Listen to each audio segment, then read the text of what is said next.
আমাদের দেশের আসলে এটাই একটা স্বভাব। আমাদের স্বভাব হচ্ছে যে আমরা কখনো কোনো মানুষকে স্মরণে রাখতে পারি না। যারা দেশের জন্য লড়াই করে, সংগ্রাম করে, তাদেরকে আমরা একটুতেই বিভিন্ন জায়গায় বিতর্কিত করে ফেলি।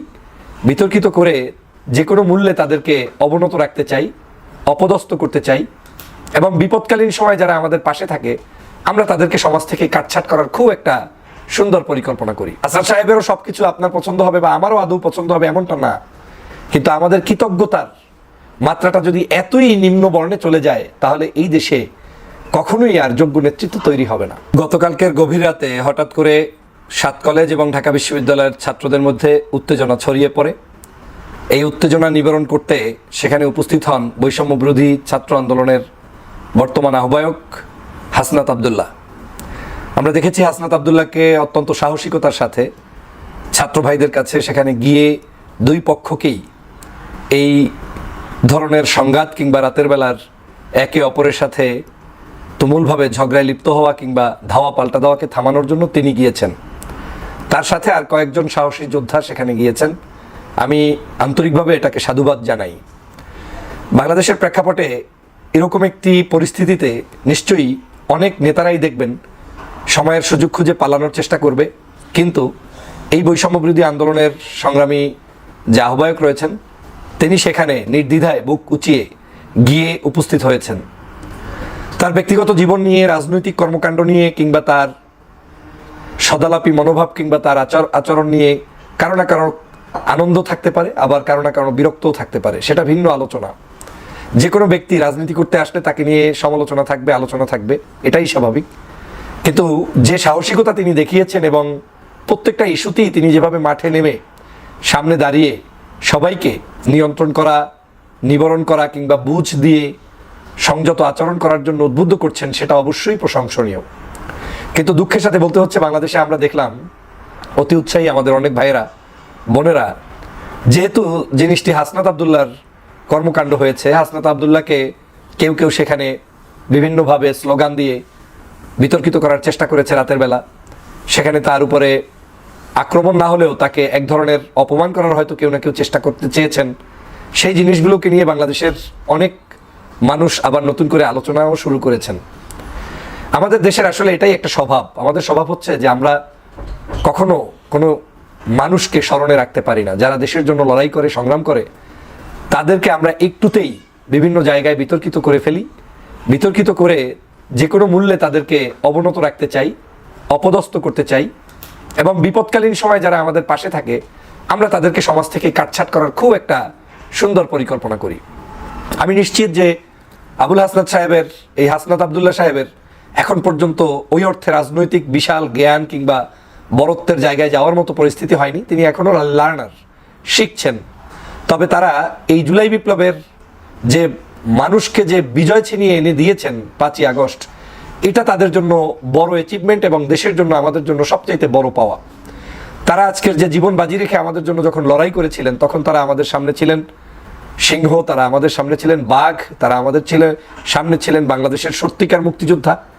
কিন্তু যখনই তারা তাদের এই জায়গা থেকে রাজনৈতিক জায়গায় পদার্পণ করা শুরু করছেন, কথা বলছেন, সমাজ নিয়ে ভাবছেন, রাজনীতি নিয়ে ভাবছেন, সেটাকে খুব কম সংখ্যক মানুষই ওয়েলকাম জানানো শুরু করেছেন। বেশিরভাগ জায়গায় তাদের দোষ ত্রুটিকে সামনে আনার চেষ্টা করছেন, যদিও বারবার এই রাজনীতিবিদ বা ইয়াং স্টাররা তাদের জায়গা থেকে স্পষ্ট করে সবসময় বার্তা দিয়ে চলেছে যে পারলে আমাদের বিরুদ্ধে কোনো একটি অভিযোগ পূর্ণাঙ্গভাবে উপস্থাপন করে দেখাও।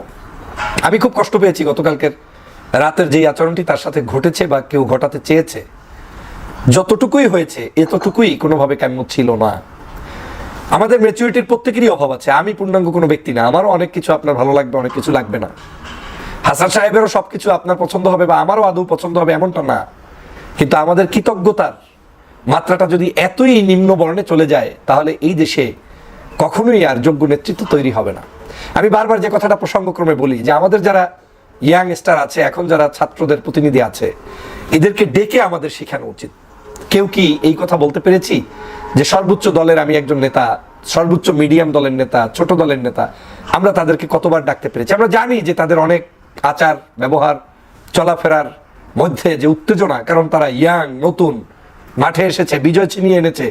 এখনো ক্রাইসিস, হাসিনার এই বিদায়ের পরে নতুন করে রাজনীতির মাঠগুলোতে তাদের অনেক কিছু হয়তো পাড়ি দেওয়া হয়নি, কিন্তু আমরা তাদেরকে যে পরিমাণ অবজ্ঞা করি, যে পরিমাণ তাদের বিরুদ্ধে কথা বলি কিংবা সুযোগ পেলে খোঁচা মারি, সেই পরিমাণ কিন্তু আমরা ভালোবাসার নজর দিয়ে তাদেরকে ডাকি না।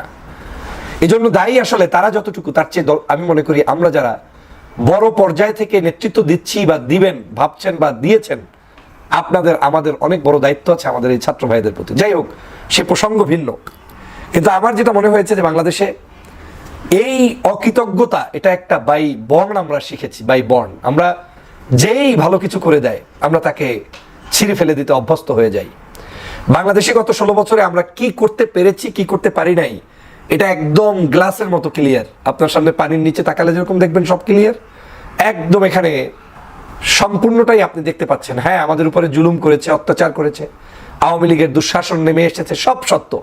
কিন্তু আমরা 16 বছরে হাসিনাকে নামাতে পারি নাই, এটা হচ্ছে আরো বড় সত্য। কিন্তু এই ছাত্র ভাইরাই ক্রাইসিসে আমাদের সামনে এসে আমাদেরকে নেতৃত্ব দিয়ে দেশকে স্বাধীন করেছে, হাসিনা মুক্ত বাংলাদেশ করেছে।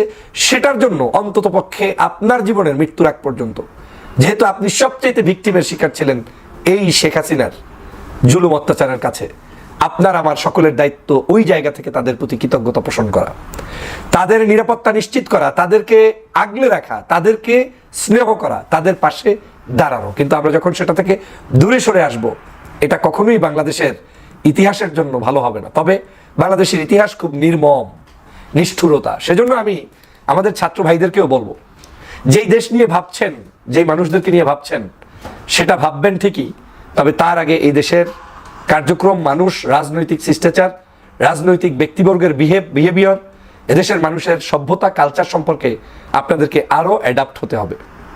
এবং এই দেশের যে চাহিদা, সেই আলোকে আপনাকে পথ চলতে জানতে হবে। আমি জানি যে আপনারা স্ট্রেট ফরওয়ার্ড, ভালো কিছু চিন্তা করেই অনেক সময় অনেক কিছু আপনাদের ভিতর থেকে চলে আসে, কিন্তু আপনাদের এই চলে আসাটাকে অ্যাকসেপ্ট করার মতো, বরণ করার মতো বিশাল হৃদয়ের মানুষের সংখ্যা আমাদের দেশে এখনো তৈরি হয়নি। সে কারণে পথে পথে হোঁচট খাবেন, পথে পথে অপমানিত হবেন, পথে পথে অপদস্থ হবেন, পথে পথে এর চাইতেও আরো বেশি কিছু আপনাদের জন্য এই দেশেই অনেকে করার জন্য বসে আছে, কিন্তু যেটা কখনোই কাম্য নয়। কিন্তু এটাই বাংলাদেশ। আমি সে কারণে সবসময় বলি, আমাদের এই জাতির পরিবর্তনের জন্য সবার আগে যেটা পরিবর্তন করা দরকার, সেটা হচ্ছে আমাদের নেচার। আমাদের প্রত্যেকের ভিতরে এই অ্যারোগেন্সের মানসিকতা পরিহার করা যেমন দরকার, আমাদের প্রত্যেকের ভিতরে হৃদয়টাকে প্রশস্ত করে জাতির নেতৃত্ব দানকারী, সে যে মতের হোক, যে আদর্শের হোক, যারা এই সমাজের জন্য কিছু করেছে, তাদেরকে সঠিক মূল্যায়ন করা দরকার। কিন্তু আমাদের দেশ সেটা করতে পারেনি। আমি ক্ষুব্ধ হয়ে সম্ভবত প্রেস ক্লাবে কয়েক মাস আগে, স্বাধীনতার পরে কয়েকটা সমাবেশে, ছোট ছোট ঘরোয়া যে সেমিনার হয়েছে বা আমাদের আলোচনা হয়েছে, সেখানে বলেছিলাম যে আজ বাংলাদেশে সবার আগে উচিত ছিল কি? উচিত ছিল 24-এর এই গণ অভ্যুত্থান কিংবা বিপ্লব যারা সংগঠিত করেছে, সেই মানুষদেরকে সোহরাওয়ার্দী উদ্যানে ডেকে বাংলাদেশের সর্ববৃহৎ দলগুলোর পক্ষ থেকে, বাংলাদেশের রাষ্ট্র কাঠামোর পক্ষ থেকে নাগরিক সংবর্ধনা দেয়া, ক্রেস্ট দেয়া, সম্মানিত করা। কিন্তু আমি বিশ্বাস করি এখন পর্যন্ত কেউ সেই উদ্যোগ দেননি। কারণ আপনার দৃষ্টিভঙ্গিতে আমি যাকে দিব, এই লোককে দিলে এ তো আরো মহান নেতা হয়ে যাবে। তো আমরা নেতা তৈরি করতে চাই না, আমরা অ্যাপ্রিসিয়েট করতে চাই না। মনে রাখবেন, আপনি যা আপনি তাই পাবেন, আমি যা আমি তাই পাবো। যোগ্যতা কখনো দাবিয়ে রাখা যায় না।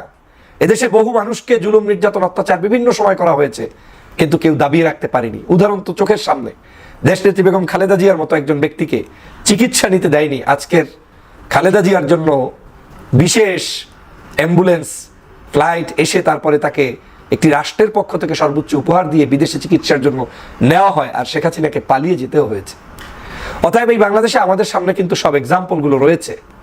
যেই দলগুলোকে নিষিদ্ধ করতে চেয়েছে আওয়ামী লীগ করেছে। ইভেন এই যে জুলাই মাসের আগে, মানে আগস্টের সম্ভবত 1 তারিখ বা 2 তারিখে শেখ হাসিনা পালিয়ে গিয়েছে, 5 তারিখ, 1 বা 2 তারিখে বাংলাদেশের জামাত শিবিরকেও নিষিদ্ধ করেছিল।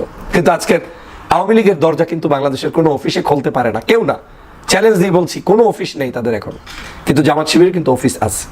এভাবে করে সমস্ত চিত্রটা যদি দেখেন, রাজনৈতিক অঙ্গনের সব দল সবাই কিন্তু যার যার জায়গায় আছে। অতএব জুলুম, অত্যাচার, নির্যাতন যখনই কেউ কারো উপরে করবে, কিন্তু আসল জিনিস কেউ দাবিয়ে রাখতে পারে না। অতএব আমাদের এই হাসনাতের উপরে যারাই যেভাবেই নিগৃহীত কিংবা অপমান অপদস্থ করার চেষ্টা করেন, যদি বাই বর্ন তার ভিতরে যে হিম্মতটা আছে, এটাকে আপনি দাবিয়ে রাখতে পারবেন না। আসুন আমরা শিক্ষা বান্ধব, ছাত্র বান্ধব, সংস্কার বান্ধব, যুগের সাথে তাল মিলিয়ে পরিবর্তনের জন্য এবং আগামীর সোনার বাংলাদেশ একটি দুর্নীতি, দুষ্কৃতি, সকল প্রকার অন্যায়, অবিচার, বেবিচার মুক্ত একটি সমাজ গঠন করি, সেই প্রত্যাশা থাকবে আমার সবসময়। আমি হাসনাত ভাইদের শুভকামনা করি। আপনি অন্য আদর্শের, ভিন্ন মতের যেখানেই থাকেন না কেন, আমার দোয়া, স্নেহ, ভালোবাসা আপনাদের পিছনে থাকবে সবসময়। কারণ আর কিছু না করেন, আপনি আমার সোনার বাংলাদেশকে স্বাধীন করার পিছনে ভূমিকা পালন করেছেন। আমরা সেই মুক্ত বাতাসে শ্বাস প্রশ্বাস নিতে পেরেছি, এর চেয়ে বড় কিছু আর দরকার নেই। শুকরিয়া মহান আল্লাহর দরবারে। আল্লাহ পাক আপনাদের এবং এই বাংলাদেশের যারাই যেখানে যতটুকু অবদান রেখেছে সবাইকে কবুল করুক, আমিন। আসসালামু আলাইকুম ওয়া রাহমাতুল্লাহি ওয়া বারাকাতুহু।